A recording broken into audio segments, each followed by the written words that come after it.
Step number 2 is to believe. And belief happens in the heart.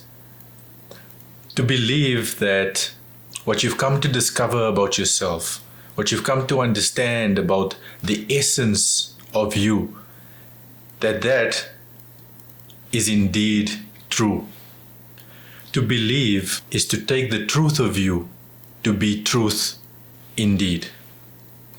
Now, for most of us, that process of believing is quite difficult because our current situation, our current circumstances are in constant conflict with the truth of who we are.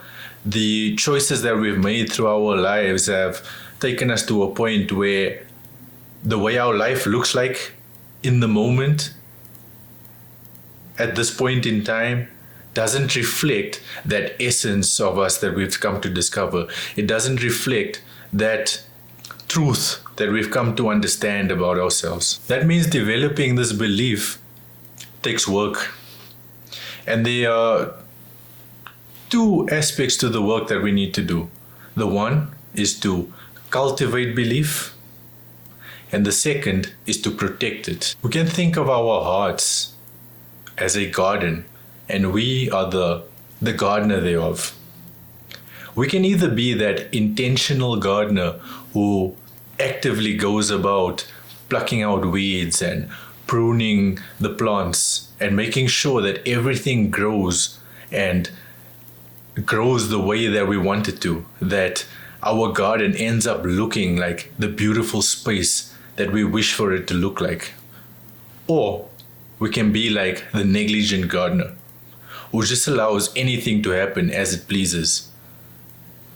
Bushes get overgrown and weeds just grow as they please. And usually these weeds and overgrown bushes come in the form of self-doubt, negative self-talk, negative thoughts. And that will end up producing the kind of life that we don't want, the kind of life that we may well be currently living. Now, to cultivate belief, there are a few simple things that we can do. Simple, but initially they will be quite challenging. One of the first things that we can do is we can align our emotions to the beliefs that we want to cultivate. Now, what I mean by that is that we align positive emotions with the truth, that we align positive emotions with that essence that we've discovered, that we align positive emotions with the person that we are becoming, and we align negative emotions with the opposite. We can also cultivate belief by watching what we feed ourselves,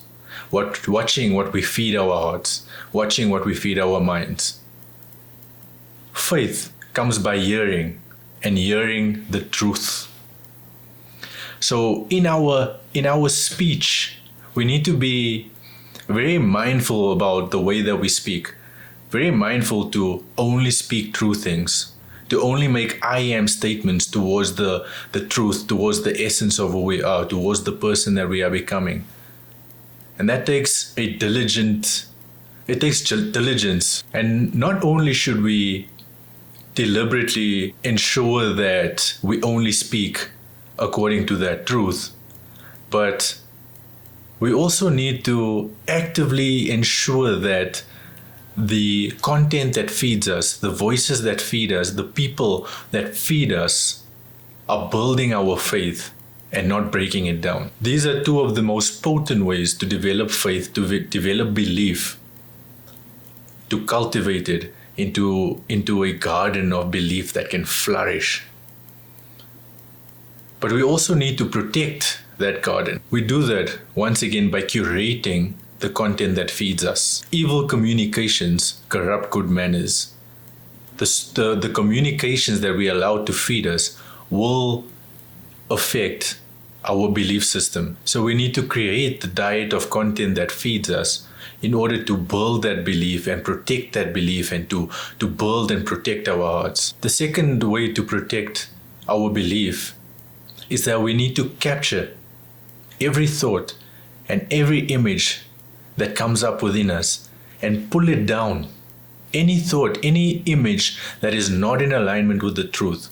So we need to take every single thought and image that comes up and put it under scrutiny and then use the truth that we've discovered about ourselves as the judge. And thirdly, we need to control the desires that we have that are out of keeping with the truth that we know about ourselves. The desires that we have because of habits and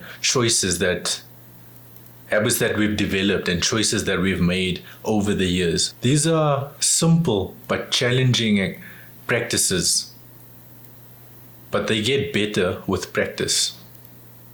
And practice is best when it is intentional and deliberate.